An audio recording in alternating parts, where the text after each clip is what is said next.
You see, what is the case? There was a initial, the National Herald, the company, they had a capital of 50 lakhs. After the company was taken over by the Gandhi family, fraudulently, I'll use the word fraudulently.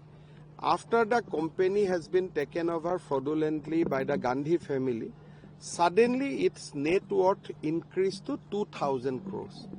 Not only that, it is a Section 9 company where profit is prohibited. Like our Cancer Foundation, you cannot make profit. But they were making profit.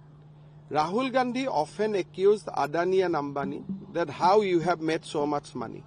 My question is, being a politician, being a member from a political family, where from you have earned that business tricks to convert 50 lakhs rupees to 2,000 crore?